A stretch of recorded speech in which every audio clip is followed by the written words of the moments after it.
The 2026 Super Bowl halftime show delivered one of the most memorable and culturally significant performances in the event's history, as Puerto Rican superstar Bad Bunny headlined the Apple Music Super Bowl LX halftime show and invited surprise guests Lady Gaga and Ricky Martin to join him on stage at Levi's Stadium in Santa Clara, California.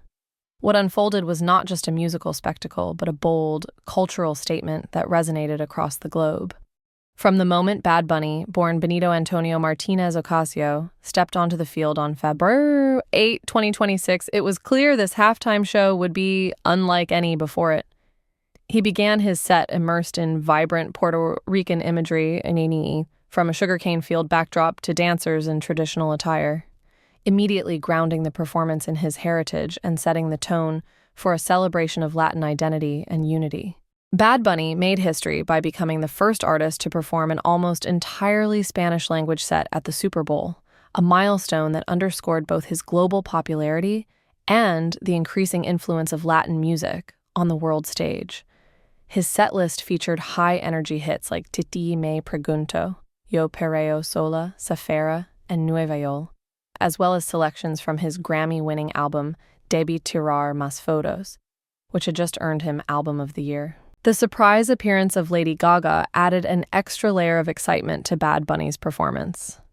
Gaga's energetic rendition of Die With a Smile with a salsa twist was a memorable moment, and her collaboration with Bad Bunny showcased the power of musical fusion and cross-cultural collaboration. Her appearance delighted fans and critics alike as she danced with Bad Bunny during Baile Inolvidable, a show highlight that blended their talents seamlessly and added a unique twist to the halftime tradition.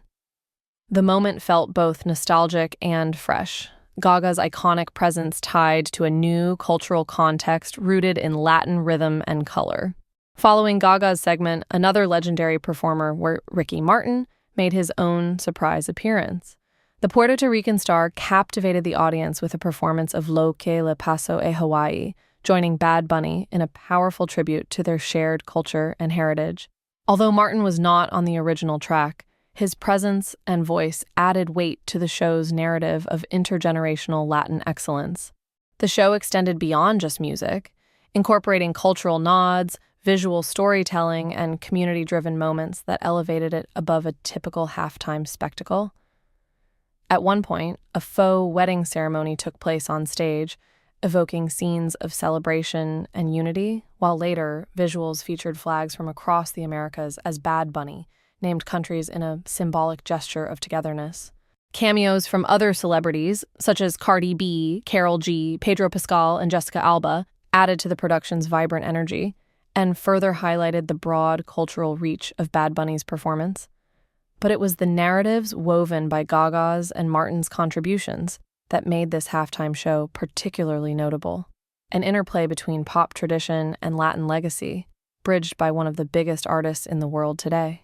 Critics and fans alike praised the halftime show as one of the most innovative in recent memory, not only for its musical prowess, but for its bold cultural messaging.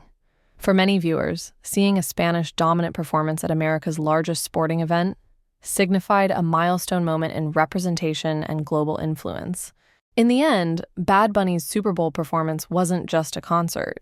It was a celebration of identity, heritage, and unity that broke boundaries and reimagined what the halftime stage could represent.